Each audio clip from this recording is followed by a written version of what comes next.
So everyone, we're with Shane today. This is the Baluch podcast, Shane. And firstly, introduce yourself.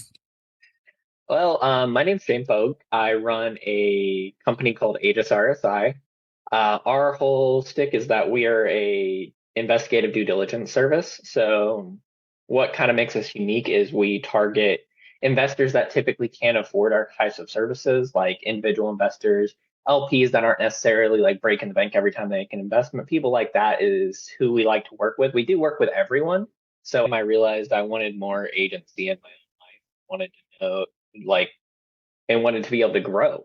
So one of the things is that I had a great job. It was absolutely amazing. Loved working there, but um, there wasn't a lot of growth potential. Like the one of the big things is like I couldn't go anywhere quickly or even sort of quickly. So after 5 years of doing more or less the same thing, I was sitting there like, where do I go from here? And then there was, of course, a couple rounds of it stops working with you or whatever. Hasn't happened to me yet, luckily, but if that does happen, I know how to get new clients because I sat there and put in the work myself. I don't have to wait for someone above me to tell me, oh yeah, that you got to go ahead and do whatever you want. I do what I need to do when I need to do it. Okay, so now moving on to the business side more. Do you like market your business on social media a lot or no? Like, do you use social media? Oh yeah, I use a lot of social media. Mostly I stick to LinkedIn. That's where I get the most traction, but I'm also on X, Facebook, and if you're starting a new business, because with what I do, the foundation of it is trust. If you don't trust me, nothing I say to you can actually help you out. So if I go do a due diligence and risk management report on this new investment opportunity, and you go and say, oh, well, I don't really trust this part of this person, you're not going to trust that report. I can't do anything for you. There's nothing good that's going to come out of it. It's not a valuable service. So being able to go on social media and actually build that trust and let people know what kind of person I am beforehand and go on podcasts like this one and say, hey, this is who I am as a person. This is what I like to do. It builds a trust a lot quicker than the traditional route of, hey, we're just going to build our brand, which, yeah, you're building your brand when you go out there and you talk on social media, but you're also just building that base level of trust that people have in Okay, so how do you use it like exactly? So but through social media posts and podcasts like this? Or you. do Yep. you do anything else? Like So making I short have, form videos or yeah, no? I used to do a video series called The Diligence Network. I'm going to start it up again, but it was one of those things where I needed to source guests for it because it's supposed to be like experts in their field. Um, And the problem with getting experts in their field is that they usually have very limited timetables. So I have to kind of get them a couple months ahead. So it's still back in the planning phase where I did a couple and then I was like, okay, I need to plan this out better so that I know who I'm doing and who I'm interviewing in 3 months, rather than just jump on the call and hope that I get someone or say, hey, we're doing it this month and then let's hope it works out. But I love doing one of the biggest tractions I get is on my social media posts. I have a ton of people that reach out just because they see them. Um, and one of the big parts of that is actually a content strategy. So I don't just go out there and post whatever I feel like. I post pretty much the same thing every other day. Mondays, I do kind of like motivational stuff. Sometimes it's like an intro to what I'm doing that week. Sometimes it's an actual story about myself. It's really designed to make me relatable as a person and kind of give people a feel of who they're actually dealing with. On Tuesdays and Thursdays, I do something called a fraud alert. Occasionally, I'll substitute them for like one of Yeah, I our read them. HSR. Really interesting. Yes, those are probably one of our most popular posts. And they give a lot of good education, and that's one of the big cornerstones of actually making an impact on social media. If you're just going on there saying, hey, I'm going to sell you something, no one's going to really care. But if they see you out there saying, hey, I'm an expert in my field, and then they see you actually breaking something down like a fraud case, when you're saying, hey, I help prevent fraud, that goes a long way to proving that you can do what you say you do. So I do those on Tuesdays and Thursdays. And then Wednesdays, I actually dive into kind of more specific stuff. So usually it'll be something that you can actually learn from.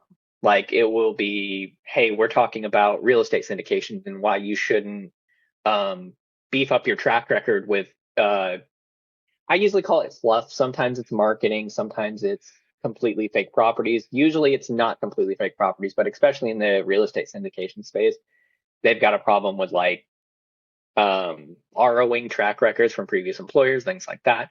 And when someone like me finds that, it's very yeah. And then on Fridays, I actually do a very kind of, I call it silly, but people actually really like them. It's just a post about history, and usually I'll either link it into my job or link it into just a lesson in general. Okay. So you spoke about trust a lot and like basically like trust and what is it, reliability in your company. Is Yeah, that what so makes your business unique not from others? necessarily, because a lot of businesses are out there doing that and they've realized, hey, we can sit there and go on social media and get targeting people that don't have access to what I do. And I'm trying to put it in a pricing method that works for them so that long term it makes the whole space a little bit safer for everyone. Um, that's what really makes us unique and a little bit different from the other people in the industry currently. It's because we just work with people they don't. Well, so your business like perspectives are really unique and really like interesting. Should we move on to the mindset part now? Because you sound like Yeah, sure. good. No, that's great. Okay, so how do you define like success for you in your business? Fancy man. I'm not out here trying to make lots of money just for the sake of it. If I'm getting money, it's because I want to sit there and use it for something, So like, you and believe use it for something impactful. so you believe being content like is the best success basically with what you Yeah, have. honestly, it will get you out of a lot of trouble real quick because let's say you do have that mindset. You're like, I want to grind, I want to be successful, I want to get all the fancy cars, all the nice things. That's going to take you a long time to do. Yeah. And actually bringing it back to my business, that's how people get in trouble because they want all that stuff right now and they're not willing to put in the 10 years of work. And the cost is that you usually go to prison. Okay. So since you like don't necessarily define success and like I have heard like being content like demotivates you. What motivates your work? Honestly, helping people, that's a really corny thing to say, but that's kind of our whole thing. I think our business slogan is actually we're here to help. And that's really how I approach it. I don't necessarily care if I lose money on a single case, which does happen because I'm charging really low prices. I'm there to help. So if I make $100 off a case rather than, or $100 probably unrealistic, but if I only make maybe 20% off a case because I had to do record retrievals, I did a lot of work on it, something like that, that's okay with me because I know that's not going to be every single time. It's if you want to really be successful and help people, you're going to have to get comfortable with being a little bit scrappy sometimes. So yeah, I really do think that that's probably one of the biggest things I like to emphasize is that I don't want to sit there and go, hey, you got to have the fancy car to be successful. I don't think I'll ever try to drive a fancy car. Now, my wife, on the other hand, she does like fancy things. That's where things are going to get me. Um, that's why I work. That's one of the reasons why I like to work really hard is because I like to give her the things that she. Nice But motivation, yeah. yeah, it's one of those things where it's like, yeah, but it's a very beneficial thing because sometimes I will want something that is a little bit fancy and I'll go, oh, I don't need that because it's too much. And she'll be like, no, you've earned that. Go and buy it. You have the money for it, things like that. And you start to see, hey, that's an actual like beneficial partnership where someone's constantly pushing you to do things correctly and not constantly sacrifice your own happiness for other people. Um, but no, yeah, that's definitely one of the big things I like to emphasize. It's just like there's kind of a balance in it. So you don't want to push too hard into oh, I want all the nice and fancy cars, but you also want to sit there and be like, oh, I'm going to live in poverty my whole life because I just want to help people. There's ways to do both. So basically don't do anything in excess. Be moderate in Yeah, whatever you do. that's that's definitely the moral of the story. Don't do anything in excess. Don't eat in excess. Don't drink in excess. Don't do anything that could cause you problems in excess. Even sleeping in excess and drinking, like weird things that you don't think would affect you if you do them in excess, but like drinking, sleep, or drinking water or sleeping, that can cause you a whole bunch of problems. So just don't do it. Like, for example, sleeping. If you sleep too much, you can get it can make you more susceptible, like depression. So it's like, yeah, it's great to sleep, it's great to rest, but if you do it too much, you start to have problems even from that. Yeah, it ruins your day if you sleep too much. Yeah, and you obviously don't get much work done that day. Yes. So I was curious, what were your top reasons, like for starting your own company? Was it flexibility, like in moving the way you want? Oh yeah. So top reasons definitely flexibility. I'm actually kind of a team player. I was in the army here in the US. That was not a problem for me. But flexibility was a big thing for me because it's not necessarily the control aspect, it's the I know what needs to be done and I want to be able to do it aspect. So when you're in a big organization, it's very hard to do what you think you need to do. So you'll either have to go to your manager, or your director, or your vice president, and you'll have to pitch everything to them, even when it's a small change you know is just going to work. So when you're going into that, and I think that's actually a lot of mindset a lot of people in like the founder space and the venture capital space get to. I'm not in that space. I call myself founder because I only have two employees and one of them's me and one of them's my wife. So we're in I just call it the founder space and we go, um, and that's one of the biggest aspects I hear from people is like, it lets you move a lot quicker than you could before. So I'm able to do a lot more. I'm able to make decisions and do things that actually benefit people. For example, with what we did a year ago or a year and a half ago when I started my business is not what we're doing today. We're doing so much more because I realized people needed more. Some of these guys, and it does depend on who I work with, but sometimes these people I'm their only real nurse management. They don't have like a sophisticated program. They don't have a lawyer. They don't have all the bells and whistles that they would need to do it successfully every single time. So you get them in touch with the people they need to know, and then you do whatever you can for them, which really helps out. And then apart from flexibility, I'd have to say agency. So being able to actually influence your own future and not rely on other people for it is a big part of why I wanted to start my own business. Because at the end of the day, if you're working a W-2 job, you can only make so much money. Even if you keep going up and up and up, eventually you're not going to be able to make any more money at that job. You're going to have to jump jobs. You're going to have to switch departments. You're going to have to do something that's going to keep you from doing what you want to do at the level you want to do it. And if you switch jobs and you have a really kind of niche skill set like I do, that can be devastating for you because you have to relearn everything from the ground up. And there's other things that my skills can be used for. But if you absolutely know that, hey, this due diligence skill, um, it's honestly kind of a break even. So I worked an absolute a lot when I was on a W-2. So sometimes I would be pushing 75, 80 hours a week. Um, but the work is different on your own. That's one thing. So I'm not sitting at my computer 24/7 now going, oh yeah, I need to do this and that. I've got to put in these hours. Instead, I'm doing things that need to be done. So if I go, hey, I forgot to send this email off, I can open my phone real quick, send off that email. I don't have to worry about logging hours. I don't have to worry about, for example, last week I had a client that emailed me on Saturday. He's never emailed me on Saturday in the year I've known him. So I knew it was something he needed a response for right away. Responded right back, made sure he got everything he needed, and everything was squared away.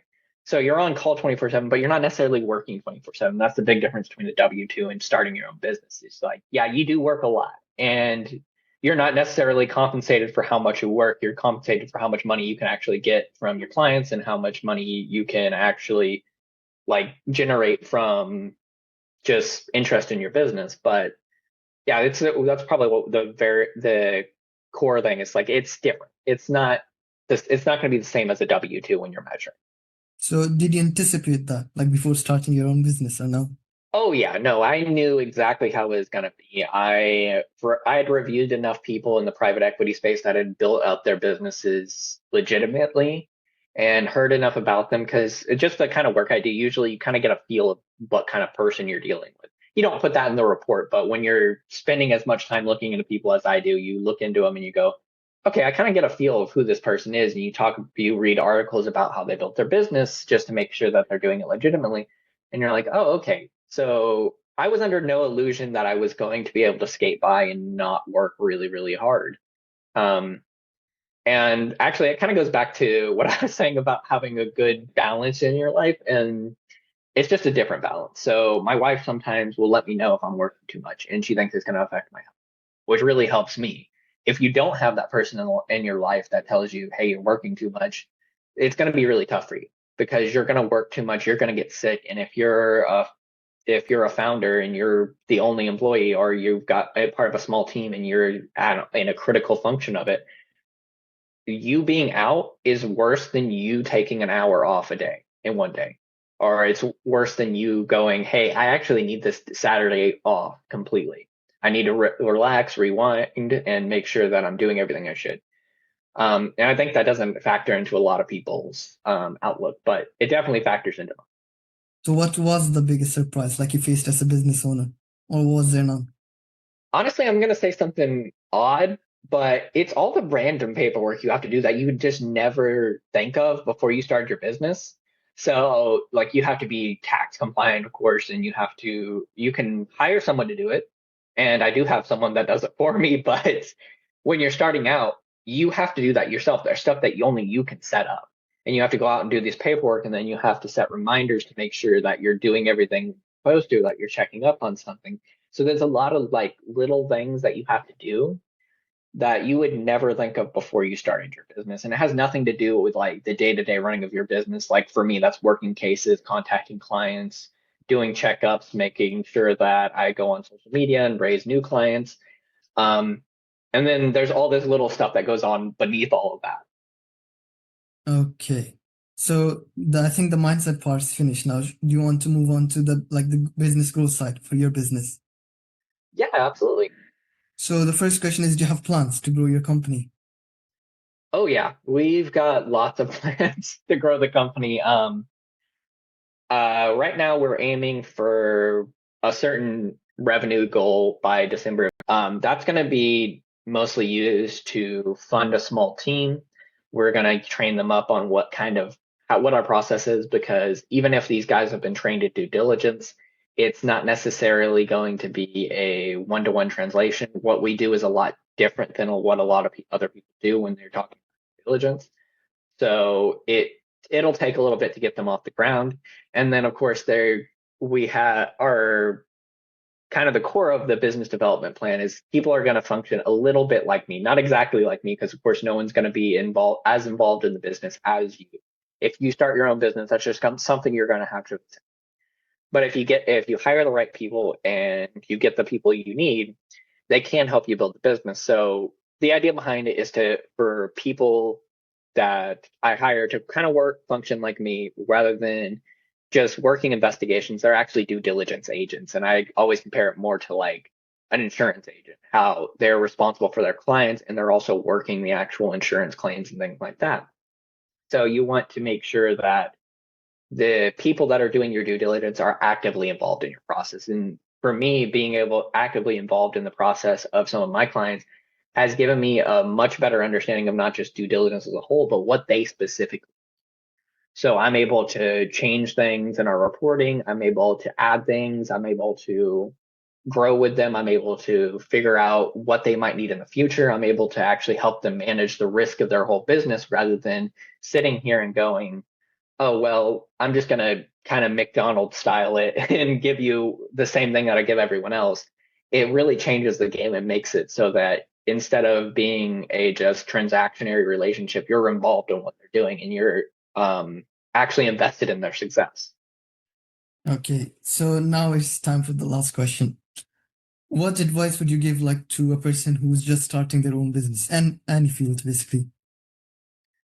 Uh, One, before you ever start your own business, do your market research. There are so many businesses out there that are doing a lot of things. And if there's one that's similar to you and can do it faster and better, you're just cooked. There's nothing you can do. Um, if you can find a way to do it, you go and this is just kind of explaining the thought process so that you need to find who you're targeting and how you're going to get into that market first. And then once you get out that, only then would I start thinking about starting a business. And then I would start with writing out a formal plan. What am I going to do? What are my metrics? What are my goals? How am I going to get my first client? And that first client is going to be one of the hardest things you do for you to do. There's a lot of methods that people swear on. I would say find the one that works best for you. I have people to this day that still tell me, "Hey, you should go out and cold call people because you probably get a lot of business that way." I've never gotten a client from cold calling, by the way. I've tried it. I've done it for months at a time. Never gotten a client for it. I still try it occasionally. But one of the really funny ways I got a client is I cold called them, and then months later, they saw one of my social media posts, didn't know I was the same person that cold called them, contacted me through LinkedIn, set up a meeting, and then they're a client now. But the cold call did nothing for me. So that's what works for me. I know guys that are really successful with it. So just figure out like what you can do and how it's going to work for you in the long run. Because otherwise, you're going to try to fit a round peg into a square hole. And yeah, it might fit sometimes, but at some point it's going to get jammed and you're just not going to be able to do what you need to do. Okay. So that's like great advice, like for anyone who needs it. And thanks for coming on the podcast, basically. No. Thanks for having me on. Welcome.